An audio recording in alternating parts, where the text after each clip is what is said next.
Hello, I'm Dr. Gloria Horsley. And I'm her daughter, Dr. Heidi Horsley. Heidi and I want to welcome you to Open to Hope Conversations, the podcast.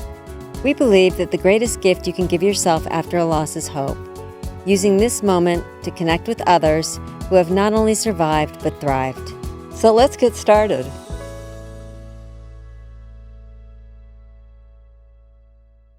Welcome to the Open to Hope show. I'm your host, Dr. Gloria Horsley, with my daughter and co-host, Dr. Heidi Horsley.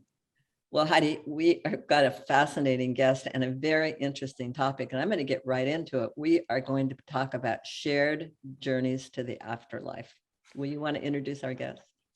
Sure. We're going to be talking today with William Peters. William is a psychotherapist. He is the founder of Shared Crossing Project and director of its research initiative. And he is the author of At Heaven's Door, What Shared Journeys to the Afterlife Teach About Dying Well and Living Better. Welcome to the show, William. Thank you, Heidi. Good to be here. Thank you, Gloria, as well. It's great having you on. So let's get right into it. What is a shared death experience? Well, a shared death experience happens when somebody dies and a caregiver, loved one, and in some cases a bystander will report that they feel like they shared in the transition from this human life into the afterlife, which they almost always refer to as benevolent, with the dying person. So they kind of hitch a ride with the dying. Wow. and take that journey with them. And it's very similar to the near-death experience in terms of phenomenon features. So if you're familiar with the NDE, as they call it, then you have the correct understanding conceptually of what this experience can be. That's like maybe people that I've heard in operations hovering over the body and watching it. Exactly. Like, yeah, you just named a foundational feature of the near-death experience, which is the out-of-body experience, when you're hovering above your body. And we hear that a lot in our research too. The other one is seeing deceased relatives in the afterlife who are healthy and vibrant and serve as a welcoming party. This we see and that exists in both the near-death experience and in the shared death experience.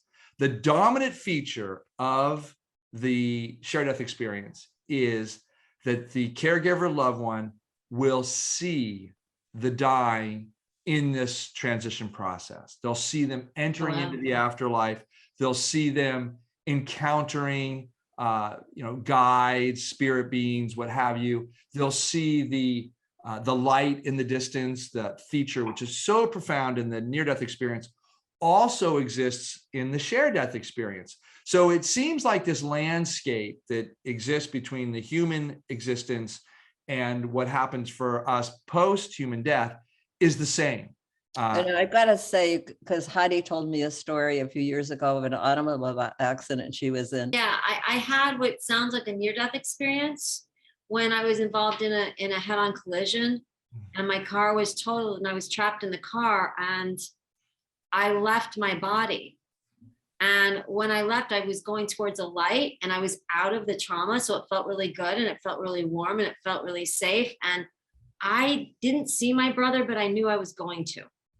Like, I was walking towards that light and towards the idea that he was going to be there.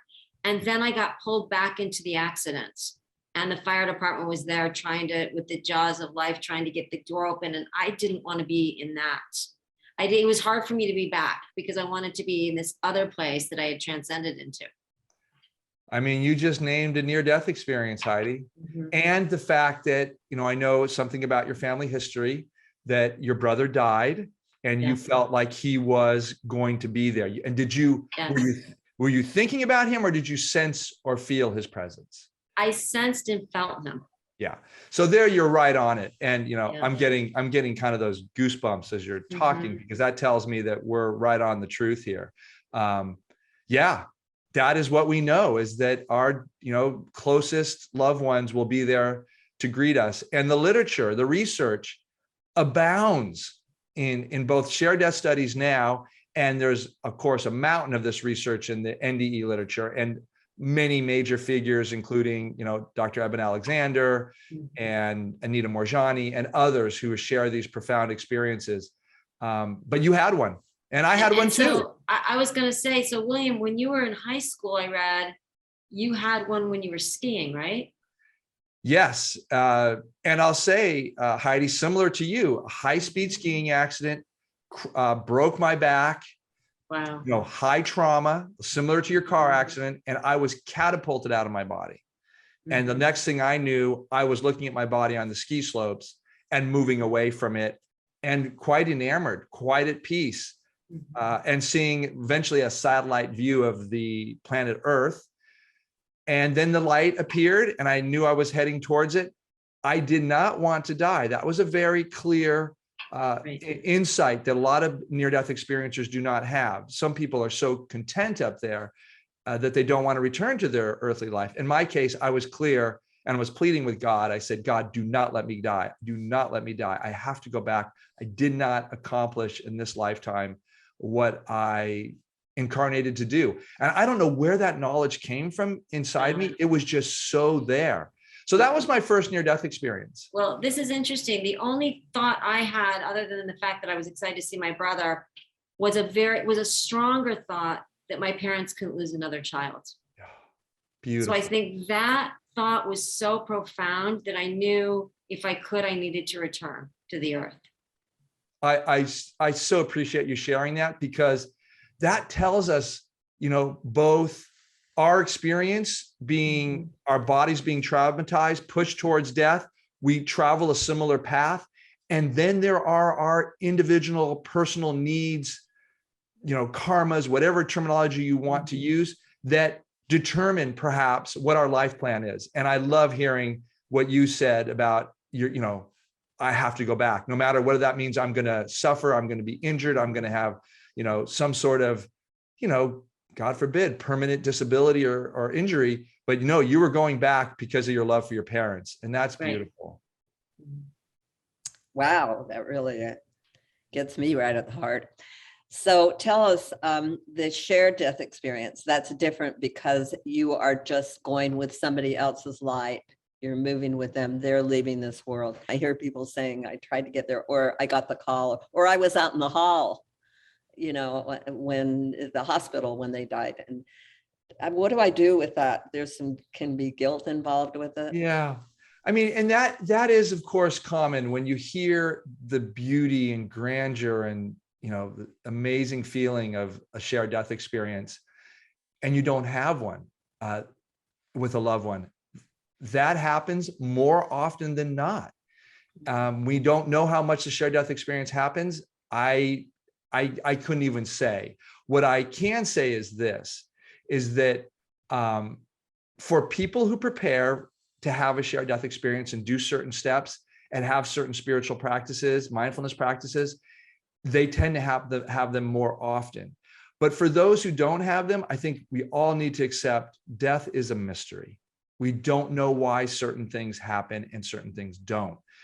And so I work with a lot of people who come to me who say, God, I'm familiar with the shared death experience. I've read your research and your, now the book, and I didn't have one. And I just say, yeah, I'm so sorry. I know you wanted that, but let's just sit with that desire, and you can do certain things with it. You can read about the shared death experience, and you can know, if you believe these stories, and most people do, that your loved one who's now gone for you is alive and well somewhere, and typically in a beautiful place, and you don't need to fear death. And that, you can engage in practices, whatever feels right for you, to have a type of relationship with them. And there's a whole therapy that I and others do. It's called continuing bonds. It's like, it gives the bereaved an opportunity to shape their relationship with their deceased loved ones on their own terms. And that can include things like, if they have a sense of presence, that their loved ones are around every now and then. And I've heard you share, Gloria, about dimes, I believe it is, that you see. Oh, yes. So that's a post-death synchronicity. And, I'm a researcher too, and I had a hard time believing these synchronicities about, money, pennies, nickels, quarters showing up and meaning something. And yet when I look at the research on this from the people who've shared this with us, they mean something. Elizabeth Boisson, she lost her son suddenly on Mount Everest, but he had a red Tacoma, a Toyota car. She says anytime she's thinking about him or anytime she's making a major decision, she says there are red Tacoma Toyotas all around. She says, I can't make this up. I'm with my family members and we're saying, oh my God, here we are again, making a big decision. And look at how many of these red cars are around here. So we can't, I think the evidence suggests that there is something vaster, mysterious, that our rational minds and our scientific ways don't want to believe in a certain way because we can't explain it. And yet I think that's where we need to open to wonder and mystery about death and the connection with our loved ones beyond the veil. So we could look for signs. What are some other things we can do? Well, I mean, like I said, I think reading these stories is a way of taking heart in like, well, I didn't have that, but look at how many other people similar to me did have it. And you can be in groups with people who are sharing these stories, and you can't say like, well, you can have the why me, but you can also have like, okay, I didn't have it, but I know it's possible. And I know my loved one is alive and well in a benevolent afterlife somewhere, and I will see them again. That's what the literature says. That's what our research says over and over again. So I know you have classes or talk to people. How do you do that? Yeah, it's basically 3 steps. And the first step is to acknowledge that these experiences, the shared death experience, and a whole host of other end-of-life phenomena, pre-death dreams and visions, post-death visions and visitations, synchronicities, all these events are happening. And they're all invitations to connect with the other side and connect with our loved ones and to feel the guidance, love, and support from, spirit beings, angels, guides, whatever language works for you. You should know, I am a very traditionally trained psychotherapist. I came to my understanding through, I dare say, many hundreds of deeply analyzed cases and working with my clients. And so I just, at some point I just threw up my hands and said, oh my gosh, there is so much happening here that tells us that we're connected across the veil. We just need to listen and trust. And now we have the research to say this is happening. So there's that first piece.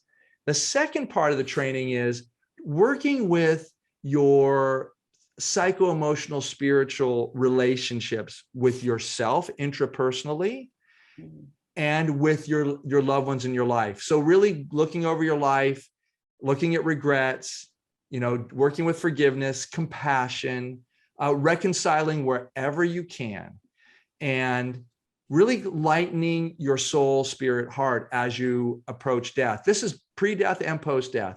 This type of work really allows for these communications to happen. And then if you're on the preparation side of this, pre-death, then there are a series of exercises that we guide people through. But, in short, one would be looking at your loved ones and saying, hey, I just want you to know we've had a great life together, and I am so thankful for the time we spent together. I want to say thank you. Hopefully you or I don't die for a long time, but I don't want to miss the opportunity to say thank you to you, how grateful I am that we spent this time together, and that I love you, and that I hope to see you again. And then you have that piece of deep empathic connection that gets your hearts connected, your souls connected. And my research on this suggests that bond right there, if you can really make that in this life, you have a higher likelihood of continuing that through death. And then we have some other protocols. We call them share crossing protocols, where when the person dies, we teach them how to reach back, call back to their loved ones living in the human dimension and say to them, come with me. We teach them how to bring them into the afterlife so they can know that their deceased loved one now is, safe, well cared for, and happy. That's what we call it. That's the purpose. And so there's some technology about how we work with the people as they're dying so that they can remember these protocols. And William, I love this because I think two of the things that we hear often that people are most concerned about is that their loved ones were not at peace when they died. They want to make sure that they're at peace, Yeah, and they want to make sure that they are okay now. that's right. And that's you're right on it, Heidi. That's exactly what we're looking for in our shared crossing work too. That's why we work, we're known for our trainings to help people have these experiences and our research documenting the shared death experience. But I work with people afterwards and do a lot of what we would call in the psychological profession, a lot of repair work, a lot of empathic repair. And I love that. yeah. But so you can do it on any side. But if you're on the front side of a death, with all of us here are right now, then this is a time to practice. This is the preparation for a conscious, connected, and loving end of life. And that practice starts now, because we don't know when we're going to die. We don't know, Heidi, when you didn't see your car accident happening. I didn't see my ski accident happening, and we were just a shade away from death. Absolutely. Yeah. Well, tell people how they can get in touch with you and about your book and all your websites and everything you're doing. Thank you, Gloria. Yeah, so you can find me and my work at sharedcrossing.com. And I would invite people to go to our story library. It is the first of its kind, just came out a few months ago, on video narratives of people having the shared death experience. So you'll hear these people talking in 3 to 5 minute snippets about their experience. And I think that's very affirming to people who say, is this real? Certainly the book I just published with Simon & Schuster, At Heaven's Door, has 28 stories. They're far more in depth, much more textured. I give my interpretation and I offer some typologies for understanding these experiences. That's a good resource. And then we have courses. I teach one with Raymond Moody, and that's typically a popular one because he's well known in the near-death experience, and he's also a researcher in the shared death experience. So we teach some courses together. And your website is? sharedcrossing.com. All right. Well, thank you so much for being on the show today, William Myrdal. Thank you, Gloria. Thank you, Heidi. Thank you, William. And thank you for helping people find hope after loss through all the work that you're doing. We want to thank everybody for joining us on this show today. And Heidi and I always want to remind you that if you've lost hope, please lean on ours until you find your own, and God bless. I'm Dr. Heidi Horsley. You have been listening to Open to Hope, the podcast. You can follow Open to Hope on Facebook, Instagram, and Twitter. To learn more, visit us at opentohope.com and go to Apple Podcasts to subscribe. I'm Dr. Gloria Horsley. Join us again next week for another Open to Hope conversation, where we invite you to lean on our hope until you find your own.